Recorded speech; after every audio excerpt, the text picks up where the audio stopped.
Hi there. Today we're going to talk about how to find differences in averages. We're going to do the actual analyses in JASP, and here's JASP, and I'm going to open this students database, and let's see, I'll make it a little bigger, and here we go. So this is what it looks like. It looks like a spreadsheet at first, right? I mean, you've all seen spreadsheets. We're going to go to Classical Independent Samples t-test. JASP does a lot of Bayesian statistics. You don't have to know about those right now. So I want to ask the question, is the average grade higher for students who have children versus students who do not have children? Well, if you have children, then you have less time and more interruptions with studying. Or you can say if you have children, you're going to take classes a lot more seriously. So let's see what we get. So it comes up immediately with this answer where P is 0.91. That's very not significant. So the lower P is, remember, P is the chance that you're seeing this result due to random chance.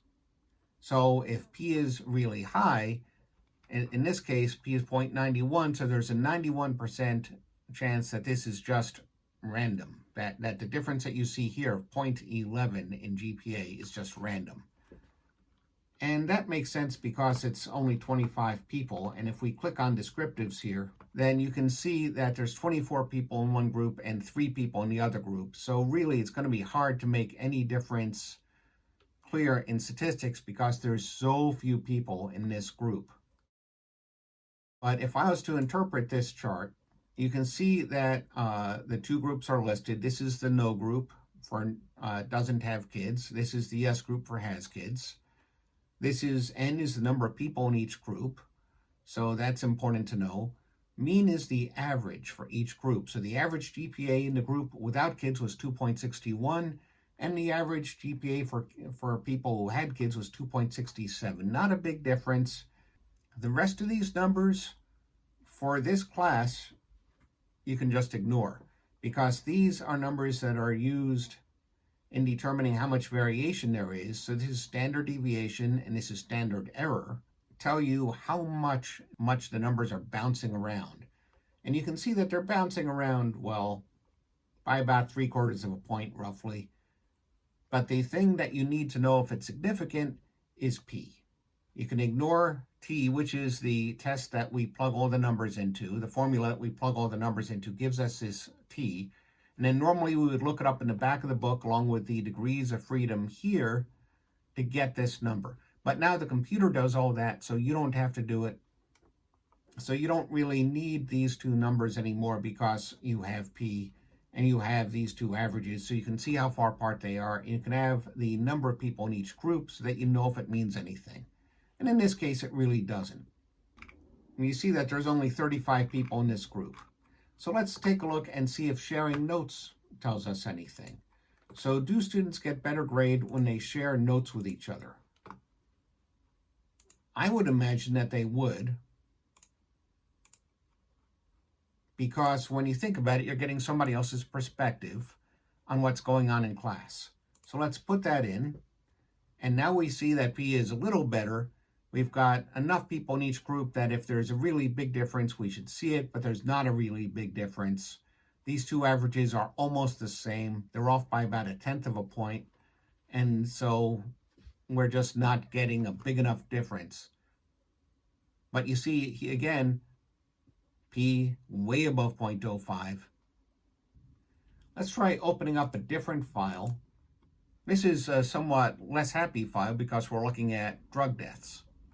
So let's just do a quick one. Our theory will be that men and women died at a significantly different age. Let's see what happens. So we've got age, we've got gender. We'll put descriptives back on. And here we are, 0.05. If this was the only analysis I was going to do in this file, I would say, oh, look, it's significant. My theory was correct. And women do die of a drug overdose at a higher age than men. Women die at an average of 42.5 years old, men at 41.75 years old. Now, you might say that's not a big difference, and you're right. You might say that's not a meaningful difference. It doesn't tell us anything that we would need to change policy. And you're absolutely right. But it's significant because look at these numbers. We've got 5,098 people in this database. That's these two numbers added up for the two groups. Each group has over 1,000 people in it. You do not need a large difference to be significantly different to say this is not just due to random chance. However, just because it's significant statistically, just because you can say, okay, there's a difference in these two groups, does not mean it's a meaningful difference, a difference that you would take action on, a difference that you would base public policy on. That's a different question. But the thing is, first we have to know that we're not just looking at a statistical fluke. We're not just looking at some random weirdo event. We have to know that we probably have a real difference between groups, and then we can say, well, how big is the difference? Is it big enough to really matter? In this case, no. Again, you're looking here at the names of the groups. You're looking here at the number of people in each group. You're looking here at the averages, and you're looking here at the p. You are ignoring the standard deviation, standard error, coefficient of variance, t, and degrees of freedom because you don't need them.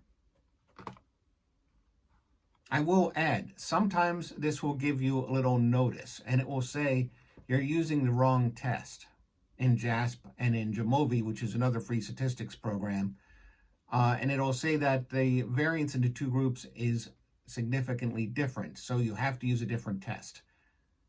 This is kind of an oddity of these programs, but the way that you fix it is you click on Welch's test and you take out student's test.